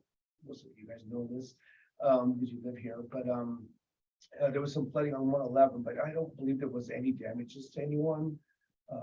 So everything was, I was a little worried going into it just with the potential of the storm. Then I was gone during the weekend too, but I was able to, talk to my staff, especially on Friday, just to see how everything was going. But anyways, it turned out to be not an event, but it was still an event that we all want to be ready for. And it's just one of those things where, because we don't get them that often, so when we do, we're always wondering, well, just how big is this gonna be? Is this gonna be a repeat of Valentine's Day? Right. Where, it's a nail biter? Or is it gonna be, the plant just operated like it should, and the plant just operated like it should, and everything was fine. Everything worked the way it was supposed to. The storm channel, the overflow channel gate opened and, as it should. And so we have that, we again have this beautiful plant that we can shift some of the flow to another location, one of the ponds if we absolutely have to. So thankfully we didn't have to, but I just wanted to give an update because even though there were no issues, but it's good to know that everything operated the way that it's supposed to. So I wanted to do that. We don't have any events, thankfully, planned or I could see on the horizon. So I think we're good as long as Mother Nature does what she's supposed to do and no more hurricanes off there. But I did want to inform the board that this particular weekend, we have sort of an anomaly. I think it's the first time since I've been here that we've had it like this. There will be no managers physically here on Friday. It just because of the way things worked out. But Dave is going to be available. He's just in Las Vegas right now for some personal reasons, but he can take phone calls and stuff. So should something happen, they can certainly reach out to him. But the three of us will all be on vacation and out of the area on Friday. So some of us will be out of cell phone range, just happens to be where we'll be located. But like I said, Dave is in Las Vegas, and he is within cell phone range. So should anything happen, and of course, all the supervisors know how to get a hold of Dave. And then I will be back Saturday. So it's just that one perfect storm of events where Friday, all four of us happen to not physically be in the immediate area. So I just wanted to let the board know that staff is all aware of what to do and who to call. Questions from the board? Director Duran. This was discussed Friday when we didn't have any management on staff. No, Jeanette was here. Jeanette was here, yeah, but. This coming Friday Okay, is when we will have no one, and that just happened. so because this Friday, we had nothing but Jeanette, as you know, our Jeanette was CPA. here our this bookkeeper. past, was available. Again, Dave was available for phone calls. Jeanette was physically present. Yeah, but nobody on Valley Sanitary District, nobody was here. No, I was here. No, No, you were she here, was but I'm physically talking here. about, you or Ron or Dave. You know, there are three, all three of you were gone. Yes, yeah, Okay. Dave is in Las Vegas, but he was working. He was just working from that location, and staff could get a hold of him. That wasn't an issue. Because I was flying, there were times where I was not able No, I to be in understand you had to do it. But Jeanette was here. Yeah, I was just concerned that some of the top people weren't here, even though Jeanette was here, probably could handle it perfectly. You know, Yes. having the storm come in, you know, I was a little. And we had that conversation beforehand. We Uh-huh. made sure that staff had, we had actually a maintenance person on standby, which normally we do not, but we had a maintenance person on standby in case there were any mechanical issues. So you had all the bases covered. Had all the bases. So we had collections already on standby, operations is already on standby. We placed maintenance on standby, and then Jeanette was here in case anything was needed. Decisions wise, she was here and she was acting so she could make decisions or any emergency decisions or signatures if necessary. Even though Jeanette is well qualified, I still have my apprehensive, I was apprehensive as to what might actually happen during the storm and us being vulnerable, not having anybody here to call. Of course, we have the president, we have Jeanette and others, so, you know. Yes. Okay, thank you very much. You know, I hope this doesn't happen repeatedly. It is, like I said, it was not intended to work out that way. In fact, Jeanette, that was not her day, but she normally would have been off. But because it worked out, she switched her schedule from this coming Friday to work last Friday, so that we did have someone here in case, specifically because of the storm, so that there was someone here. If for some reason we needed emergency decisions, Jeanette was here and Thank you, quite Brenda. capable. Thank you for that. So, but I just wanted to inform the board about this coming Friday. So this Friday, physically, there is That is correct. not it. Yeah.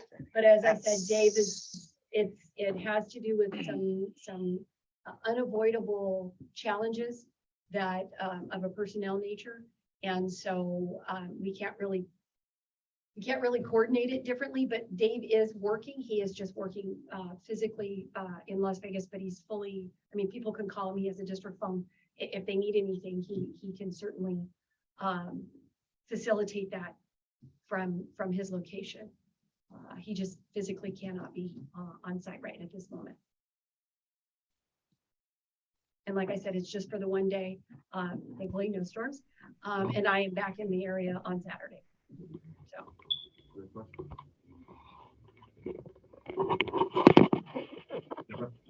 Any other questions? No, And they're gonna be here? Yes. Okay, Oh, the supervisors will still be on. Yeah, there's December. Yeah, okay. yeah, yeah, definitely all of the supervisors, and yes. Wastewater. And I I believe, mean, lab manager, lab needs to be agreed by. and I'm not sure if Tino is also, if he's working this Friday or if that was last Friday, because the 980s, but he is also a grade 3, so it's another person. So it's just additional people who have, they have the proper certification to operate. Okay, no questions on mine, so we're gonna move on to Item number 6, which is committee reports, 6.1, Evra board meeting. And with that, I'm gonna pass it to, who's the chair of the Evra? Is it Dennis? Yes. Yes, I'll pass it to you, sir. All right, we actually had 2 of our committee meetings on the same day, so very interesting. First one was Evra, and Evra is attended by myself and Director Teague, and we had 4 items that we dealt with on Evra, and it was a very, very good meeting in terms of getting stuff down. We had 3 contracts with respect to the wastewater, the recycle project, and 1 in terms of setting up Evra as the vehicle to discuss food waste diversion between the city and Valley Sanitary District. Seems to how that would be very important because the city has to flow the goals from 1383 and others to divert some food waste, which could help us in terms of the second digester when it comes to it, and the potential public-private partnership, which can help offset the cost tremendously. So the 4 items that we started with, Todd Groundwater to complete a groundwater under model, which basically would refine the study that was done on the Indio subbasin to bring it more and more down to us. That would help us in terms of Valley Sanitary District to get this closer to what we need as we're starting down the path of looking at this. Yeah. And moving this project up a bit, because it's something that we need to refine and do. The second item had to do with the professional services agreement with Carollo to complete an updated recycled water master plan. And this is important because basically we have to update in terms of what we're looking at, the items we're looking at with respect to the potential recycled water projects from direct use for non-potable, some potential sales, injection as we talked about, and certain other things that we were looking at in terms of doing. So it was a very extensive proposal. Now, this proposal's helped the fact that the city of Indio was familiar and had certain other contracts that were out there. We're looking at this, so this is an update to some of the former contracts we have helped. And what this will also do at the end of it is come up with the CIP, dollars for CIP improvement, capital improvements that are going to be needed to carry this forward. The next one was one that I think it was needed to help tie all of this together, because it was a consulting contract with a California consultant, and it was to provide program management. So we finally get help to both Ron and Ray Trejo over at IWA so that this project keeps going and it doesn't fall through the cracks because of the fact that the staff time and the fact that staffs have workloads. If you remember the workload that we're talking about, we have $33 million with the CIP ourselves this year. They have aggressive programs that we're going over there. This particular individual that's going to work on this is Tom Holloman. And this individual has 40 years experience in water and wastewater, including I met him when he was at East Valley, East Valley Water District. And I had the chance to meet him and the finance manager because they were looking to go into budget-tiered rates and wanted to know how to implement them. So myself, our accounting supervisor, our IT met them. But this gentleman also, in regards, and yes, I will say he's done Irvine's recycled program, but he also was interim engineering manager at IWA before I got there. So he has been around to a number of things. he can act as quality control on top of doing the project management to move this along. So these three items were important for us because they're pushing along the project to keep it going, to get it closer and closer to where we could start really looking at this and then going after some of the grants and or financing and set us up competitively. So those were the three with respect to that. And then RGM presented the fact that looking at EVRA for a commercial food waste diversion program as an appropriate vehicle, since we're already sitting down with 2 members from our board and 2 members of their board to get together and work on this. The city is subject to Senate Bill 1383, which requires the diversion and disposal of food waste. Well, we have a second digester that's coming up where some of this stuff can actually help with the flow of it to make it feasible. And we brought it up before in terms of perhaps partnering with a firm like Energia to look at financing the second digester, because there are potentials, just like you saw with BlizzTech, in terms of doing stuff with that. Theirs is energy production and stuff like that. So we actually may, and I say may, it was discussed perhaps a presentation by Energia in front of EVRA. We did pass that resolution determining that it's appropriate activity of East Valley Reclamation. So with that, I'll ask Bill to chime in. But if there's any thunder left, I'll know what it would be. Great job, buddy. Great Thank job. You know, the one thing that I did that I'm so happy for is that both of the members from the city are as into this as we are, as excited about it as we are. So, you know, they're not looking back at all. They just want to go forward. Yeah. Well, they have probably a more vested interest in it than what we do, with respect to so the ideas that ultimately that will occur. So, that was a great job. Staff?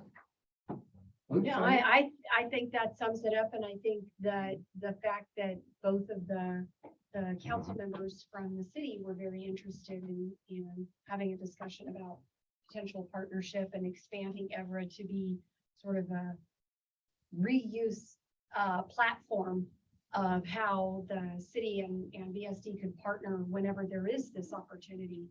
I thought was a good indication for future discussions. Ron, anything else? No, I think you did a really good job. All right then. Thank you. No, great job. Anytime work can get handed off to someone other than Yeah. Ron is happy.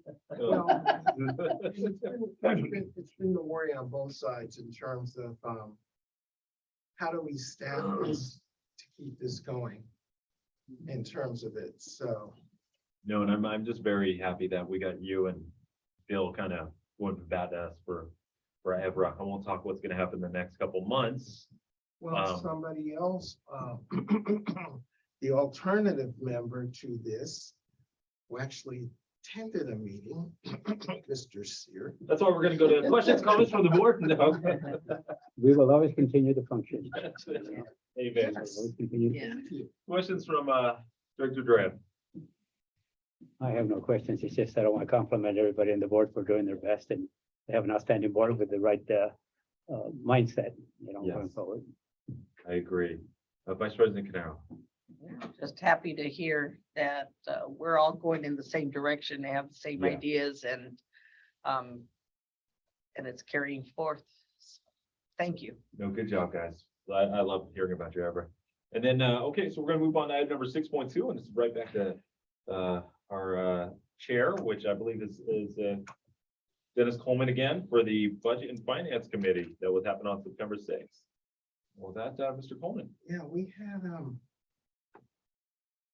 2 items on this. One was an audit update, so we had the update in terms of where the audit's going. So the auditors have completed their on-site audit and preparing financials. So far so good, once we get our financials. They did look at clarifications on And we're still, OPEB. yeah, we're still waiting on a partner to resolve, but anything that they've asked us for, we have already submitted. When he was here, our partner Jonathan, he said everything was good so far. So, there was just one question about, starting balance, and it's related to OPEB, but it's one of those ongoing fun items. And you had to do a bunch of research back to the paper documents. Oh, yes, that was a very interesting one where we had to, they were doing a very in-depth, as they had mentioned in the, letter to President Sear, just making sure, that there's no conflict of interest and that we're reporting everything accurately. So with the OPEB, which is the other post-employee benefits, which is like the medical stipend that you get for, retirees, et cetera, and they went as far back as looking at Rex's file, which is somebody who retired, I think, 12 plus years ago. And so Ms. Holly had to go fight the spiders in the storage room for all of the files that they were asking us, because they literally wanted to see that the date that's on there is the same that we report in the CalPERS report, like apples for apples. And that was the only one that unfortunately we were not able to find. However, we found everything else. And it's already reported in the valuation plan, but the issue is that because it's still on our responsibility to make sure that the actuaries are getting the correct information. But so far, I mean, other than that,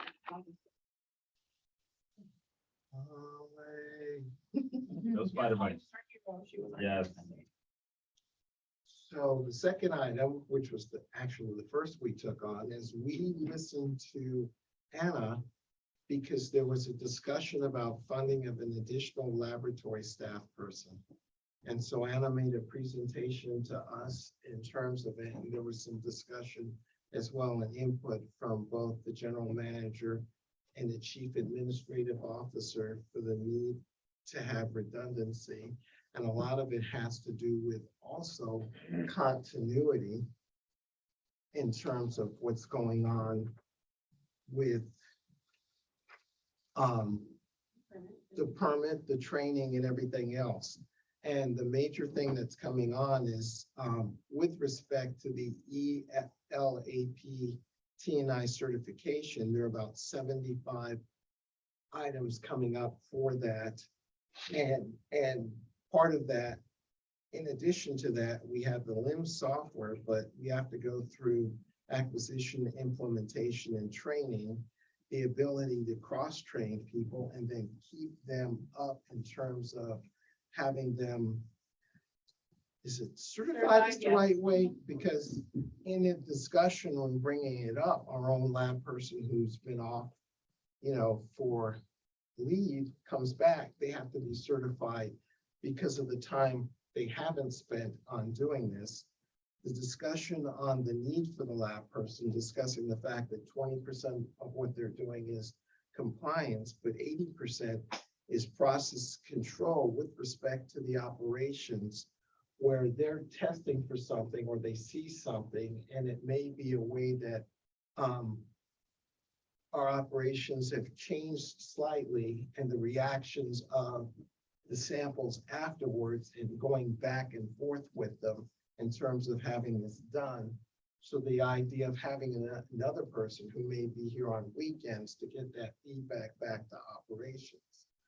So we suggested that I suggested, and I'll let Vice President Canero chime in on this, she's the other one, that they also make this presentation to the operations committee from the standpoint of looking at the operational effects of and the mitigation of certain things from an operations standpoint. Is looked at, operations understands this better than the finance, and then wrap it up and bring this back up at mid-year to look at, as well as, inclusion in the next year's budget. So, Vice President Canero. Yeah, the management system that they have is gonna take some time to get here anyway. So it's not like something that's gonna be here next month and we're gonna start with that new system. It may even take, my understanding, like 9 to 12 months. It may. Full implementation. Full When we start, then starts the schedule and we're implementing, it's gonna take us about 18 months. But we are going to need it to be audited within by next spring. So that's important. Okay. So anyway, we just needed a little more information because I know we talked about some of the monies we're getting in right now for, in testing. Some of the programs we're in, but those programs will end in 18 months. So we're just looking at the long range, short range, the fiscal impact and all, but the effects that it has on all departments, not just the lab department, on all departments. So we just, she's gonna bring us some more information and have it clearly stated out so we can then look at it and talk about it and as a board. Right, because they have items to get into. For instance, when you have our lab manager who's on jury duty and our permanent person who's out. And then we also have Ivan in the department who works because it's the environmental, and the idea to have some cross training as well as you can, because even though we have a person on staff, if I remember correctly, in our discussion, who actually has some lab, but not this specific, you still have to train them to bring them up to speed before you can allow them to do any of the testing. So, and then there are also issues on testing with respect to the supply chain, getting tests out to the people within the allotted time from once the sample's taken to once it's testing. And they've run into issues where they've had to retest because of that. So there's a lot going on from just the operational standpoint, which we thought the operations committee should take a look at as well. But then there is some need there. So we will bring it back to the Yeah. operations committee so that they can understand the operational impacts, and then we'll bring it back to the full board with all of that understanding. anything else, staff, in terms of? No, Okay. thank you so much. You gave us really good direction and we'll be happy to receive feedback from operations. Questions from the board, Director Draft? Beverly, we still have the consultant on the permitting that we have that's helping do all the permitting for the district. Yes, she's almost done now because she's finished up the ordinance, and that was the sort of the last task Okay. at this point. But we're still using them for the permitting. Yeah. Thank you. No more questions. Thank you, sir. Director Teague, questions, comments? I did a little aside just for the fun of it. I think Dennis, he's kind of like the guy that invited to a one-act play, only we don't find out that he was the star performer. No, because I'm only the sponge that absorbed this to translate it, to present it back to You you. did a great job. But Terrific job. Yes. there is the environmental staff, the finance staff, the engineering, the administration, the general manager involved in all of this stuff from Evra and everything else that presents it to us. You know, I'm the guy who asks questions and reads it, but then it's only to sit down and digest it for my own edification, to look down the future and say, well, this is going to affect us in a lot of different ways, but so thanks for the compliment. Great analogy, Bill. Like Great you analogy. said, what did you say? How much he's Just- added could be fill could that be- cup. Yeah, in that comment. Okay, guys, we're gonna move on to item number 7, which is director's items. Would any director like to bring anything to the table this time? Vice President Canal? I have. Thank you, Director Teague. No. Director Grant, Director Teague? Not only did I really enjoyed the presentation and, so I Yeah. think that I think it's gonna evolve into something that could be very valuable to you. Exactly. Vice Secretary Treasurer Coleman. The next meeting, I'll be out of town, I don't want to know where. so I will, You'll give, I'll give Yeah. and Holly the address. Vice President Canaro will also be out of Yes. town, and we'll give Holly that. I've already forwarded, the info. So, I'm going wherever Dennis is going, because it's always nice. And I believe Vice President Canaro's in Sacramento, so that. Oh, yeah, no. Lots of fun. I'll pass, thank you. Exactly. okay, so, yeah. All right, so we're gonna You move guys on. know where I'm going. Yeah, we'll see it on Facebook. All right, we're gonna go on to item number 8, which is the informational items, and they'll pass to our general manager, Ms. Marsh. I already did mine earlier, so all good. Perfect. wait. We got 8.1, which is update on downtown collection Oh, system I'm sorry, yep. rehabilitation project. Sorry, Ron. I'm stealing your thunder. Ron, I'm sitting had your yesterday and back. not making anything in that section. I missed an opportunity at the last operations committee, and also the last board meeting. I know the downtown, the collection system rehab and replacement project, we always refer to downtown when we're starting there, but it's really the whole district, right? It's a 10-year, 12-year program of rehabilitating and replacing a lot of our old remains throughout the whole system. But the oldest part, one of the next phases of design is downtown. That project was just advertised to go out to bid for bidding purposes. I didn't write down the date, but I believe the bid opening is in early October.